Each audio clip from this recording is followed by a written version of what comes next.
ended my life, I would say, in Germany. That's where I had my early career because my parents were studying in Germany. So I played for Kronzhagen, was a city local team. That's basically where I started from, and it was everything to me at that time. Being the only, like a foreigner at the time, there was one who was like he was mixed. So his background was like Jamaican or Caribbean side, but he was half German, and he was already playing for Kronzhagen, and I loved football at the time. Like I really loved playing football, watching football. And yeah, my parents gave me balls here and there, but I was never really playing it fully. And then he invited me for training, and yeah, that's how I think I began to play it like seriously, take it more seriously. Yeah, so it's not an easy schedule, of course, but I mean, if you're devoted, you can make it easy for yourself. I usually start my days, obviously prayers and all that. But then after that, I go to the gym, I work out, have a certain routine or certain things I need to do. And then from there, I go to university.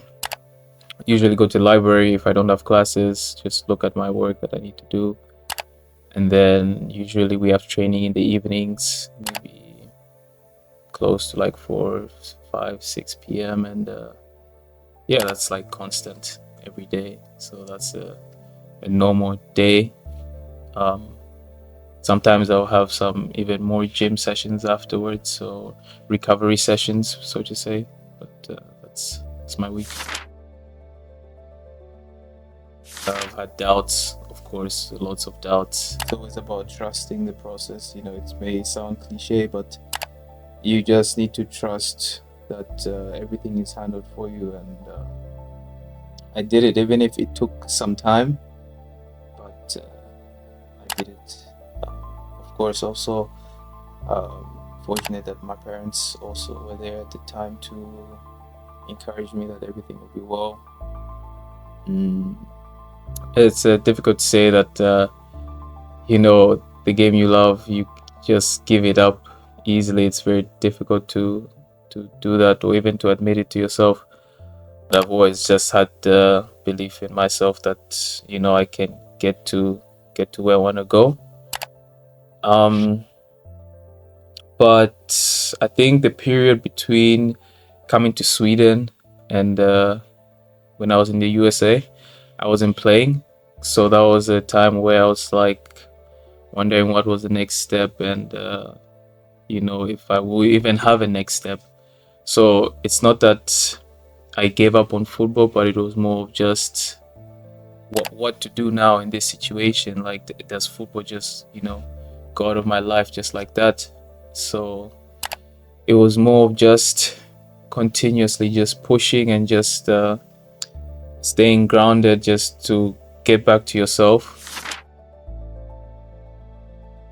And then fortunately that's when NYSA came into my life, because somebody reached out to me, a consultant from NYSA, on Instagram, and he said, oh, there is an opportunity for you to come here. We like what we see as a player, and you can also come study here. And immediately I got that. I knew that this is what I was looking for, because they were here in Europe, here in Sweden now, and I was in the USA, and I was like, this is the next step, for me to continue pursuing my career and seeing where it can take me. NYSA gave us programs. So they gave us a gym instructor that NYSA gave us, and that's who we followed. He gave us instructions what to do every single day.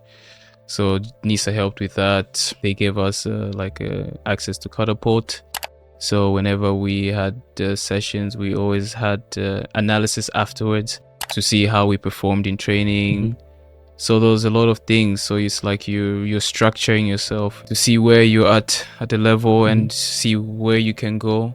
how much your potential is. Most important thing was balance, because to have school and football, it's difficult to balance it. Like, so many people have tried and people have, not many have succeeded, but NYSA helped me really balance it, because Owen, he gave me a book as well to read, which was called Flow, Understanding Flow. And I think immediately after reading that, like, I had a different perspective. And then for all of a sudden, everything was just piece by piece was shaping up for me. So they helped me be on time, aligning yourself with your work. So it's something I was struggling to find, but NYSA helped me find that. So it gave me a new lifeline. But just to answer the question, yes, like I didn't consider stepping away from football, but it was really a place of lots of doubts,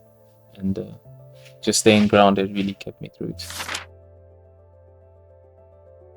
I would say I actually have changed a lot. Like I think that when I look back at that person that I was, it's fortunate, because I think I've become more resilient. um, I can handle a lot of more pressure when that's on me. But I have changed, I think, but for the better. Yeah, it does. It does. It's two different worlds, but they kind of work for each other, because the discipline you need in sports helps you with your studies, and vice versa. I think the way you need to articulate yourself as a student helps you to be more professional as an athlete. So they do help each other in that aspect. The version of myself, maybe the young version of myself as a kid that was a bit more slackish coming out of bed. But yeah, there's a version of me that's very different, because I think the person I am today is the person that faced his fears.